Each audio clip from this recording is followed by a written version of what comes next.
From the CyberHub bunker and studio, you're tuning in to the CyberHub Podcast.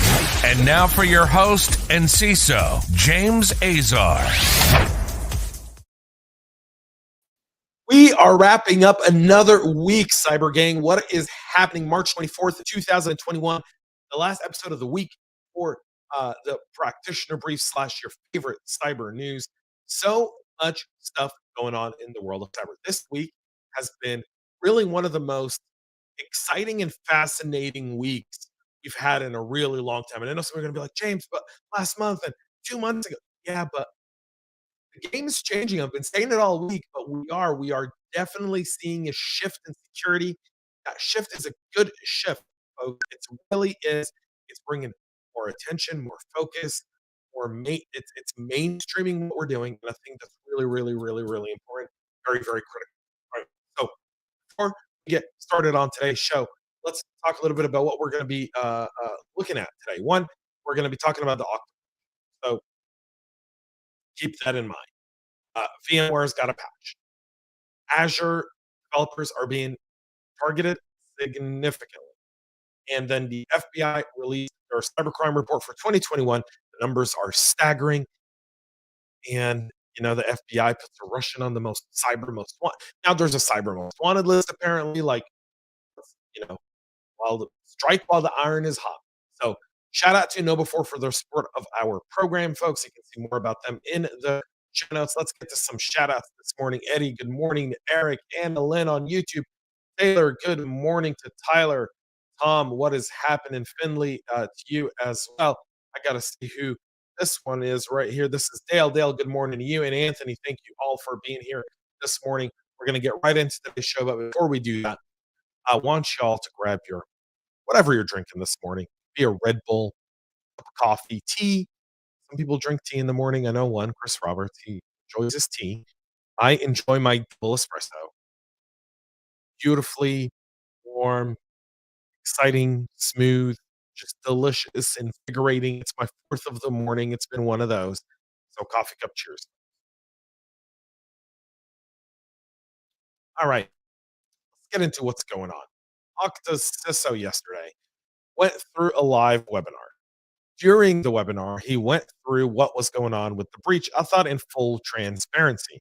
Well, as much transparency as one can get. I hope he read my Microsoft doctorate paper on Substack because it would have been really helpful for Okta to do this from the very, very beginning. So, David Bradbury revealed yesterday that 366 of their customers were impacted by the recent breach caused by Lapsus. Bradbury also said that the breach, which Okta previously attributed to a customer support engineer working for an unnamed third party provider, was traced back to Citel, a contact center company HQ'd in Miami. During the webinar, Bradbury explained and laid out the timeline, explaining that in January, someone attempted to enroll in MFA. Through Citel, the attacker allegedly gained access to the engineer's device through a RDP while the person was logged into Okta. And from January 16th through the 21st, 366 companies with Okta accounts were accessed. Okta eventually terminated the session, reset the account before informing Citel of the incident. Citel hired a company to investigate the incident, and then the investigation ran until March 10th. So from January 21st to March 10th. On March 17th, which was last week, they got a full copy of the report. And he thought, well, we should have probably reported it right away. Um, the company has about 15,000 customers, including the U.S. Justice Department. So 2.5% is a lot when you look at that number of companies that could be breached and also the severity of it. Think of this as being SolarWinds only for authentication. You can go all over the place. You can create a user in someone's Okta account and be able to get in, and no one would know any better because how often people really audit their identity access management and go through the entire list of users? Not very often. Um, so, extortion group is believed to be based somewhere in South America, but I've got a whole different theory on that one. So keep that in mind. But I mean, at least Okta's now trying to do the right thing. I'll give him credit there because I've been very critical of the fact that they've not been transparent. If you're a security company and you're going through a security event, you get to lay out the playbook. My God, lay it out. Be a leader. Do what Microsoft did during SolarWinds. Do what Ambient did during SolarWinds. They were transparent. They talked about it. They said, this is how we were impacted. This is what happened. This is what we saw. Uh, really, it plays well if you do it that way. VMware this week announced a bunch of software updates that address two critical severity vulnerabilities in the Carbon Black app control product. The application allows listing solution. Carbon Black app control allows security teams to secure enterprise systems by locking them down to prevent unwanted changes and to maintain continuous compliance. The CV itself is CV 2022-22951. The first of the two security holes is an OS command injection issue that could lead to remote code execution. The flaw exists because user input isn't properly validated. The attacker looking to exploit this bug only needs to authenticate as a higher privileged user and require network access to the app control interface in order to execute commands. The second CVE 2022-22952 is described as a file upload vulnerability. The second bug could be exploited by an attacker with admin access to app control to upload a specially crafted file and execute arbitrary code. Both vulnerabilities carry a CVSS score of 9.1 and have been addressed with the release of Carbon Black's app control versions 8.8.2, 8.7.4, 8.6.6, and 8.5.14. No workarounds, so you've got to upgrade and patch, patch, patch, patch, patch, patch. Please patch your systems. Thank you. Over 200 malicious NPM packages have been caught targeting Azure developers. The new large-scale supply chain attack has been observed targeting Azure developers with no less than 218 NPM packages with the goal of stealing PII. After manually inspecting some of these packages, it became apparent that this was a targeted attack against the entire Azure NPM scope by an attacker that employed an automatic script to create accounts and upload malicious packages that cover the entirety of that scope, according to Jay Frog. That's Andrei Polanchenko and Shachar Menashe in the report. The entire set of malicious packages was disclosed to the NPM maintainers roughly 2 days after they were published, leading to further quick removals, but not before each of the packages were downloaded at least 50 times on average, times 218. So that's about 1,200 times, just a little bit short of that these things could have been working.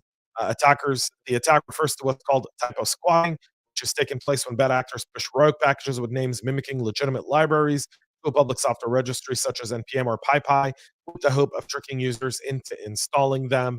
Um, so JFrog came out with the whole list there and the report. So capture mechanisms and many, many more could be used there as well. So let's get into this FBI internet crime IC3 report. $6.9 billion lost through internet crime in 2021. That's 1.7 billion more than last year. That's insane. What are we doing? What are we doing?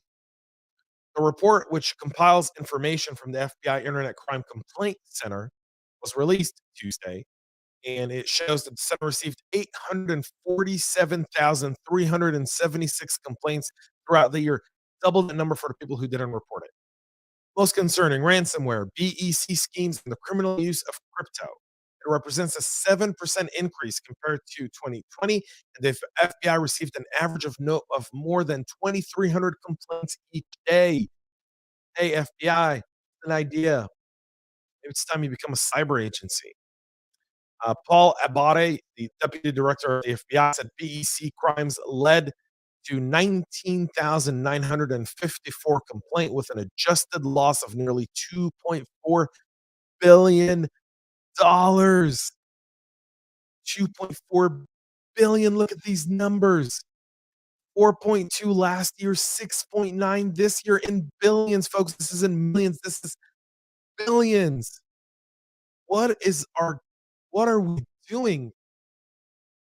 Romance scams also read the reports from 24,299 victims who experienced more than $956 million in losses, the third highest loss total in the report. The scams also included 18,000 extortion-related complaints with losses over $13.6 million. The FBI also found that thousands of romance scams involved crypto, with more than 4,325 complaints leading to over $429 million in losses. The number of cryptocurrency scam victims in general fell in 2021 compared to 2020, but due to the increase in the value of crypto, the losses superseded last year's. IC3 also received thousands of reports of scams involving cryptocurrency ATMs, with victims reporting 28 million in losses due to what the FBI said are lax regulations around the machine. If you look at the victim breakdown, there's a lot there showing that those aged 60 and older suffered the largest losses at 1.68 billion. People in their 50s lost 1.26 billion, in their 40s 1.9 billion, and more than 937 million was lost with people in their 30s, and 431 million was lost by people in their 20s. We all have grandparents or parents. Educate them. Come on. Share this. California surpassed all other states with 67,095 victims. Texas came in second with 41,148, and New York was third at 29,000. Illinois, Nevada, Ohio, and Pennsylvania all had over 17,000 victims. California suffered 1.2 billion in losses, doubling the figures seen by three states: Texas, New York, and Florida, all of which had between 525 and $606 million in losses. Most international victims who sent complaints to the FBI came from the UK, Canada, India, Australia, France, and South Africa. Ransomware also played a critical part in this. The FBI received 649 complaints from critical infrastructure organizations that suffered a ransomware attack. 649 critical infrastructure organizations that suffered a ransomware attack. Let me repeat that. 649 complaints from critical infrastructure organizations that suffered a ransomware attack. 649. That number didn't just send goosebumps through you, would be insane. All right. You can take a look. Healthcare, public health, 148. Financial services, 89. IT, 74. Critical manufacturing, 65. Government, 60. Commercial facilities, 56. Food and agriculture, 52. Transportation, 38. Energy, 31. Communications, 17. Chemical, 12. Waste and water systems, 4. Emergency services, and the defense industrial base there as well. Conti, Lockbit, and Revel and Soden were all standing out as the most likely culprits. And the FBI also added the Russian cybercrime market owner to their most wanted list, a Russian national who will not be extradited since we don't have an extradition treaty with Russia, was indicted in the Eastern District of Texas for running the cybercrime marketplace that sold credit cards and access to compromised networks. Added him on the list. This is your guy right here. Looks like any supervillain from any of your favorite Russian movies. Named Die Hard. Anyone where the Russians are supervillains.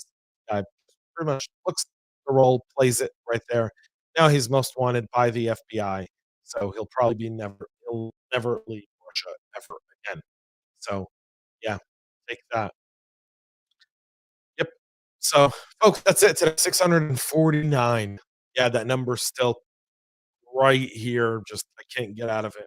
I can't. So 6.9 billion lost. If that doesn't tell you what you need to know, it should, folks. So that's it for our show today. We'll be back Monday with a lot more to talk about.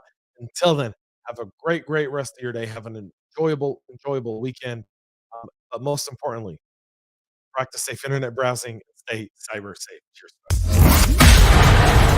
We love feedback, so make sure to connect with us on social media and subscribe to our podcast on your favorite podcast listening platform.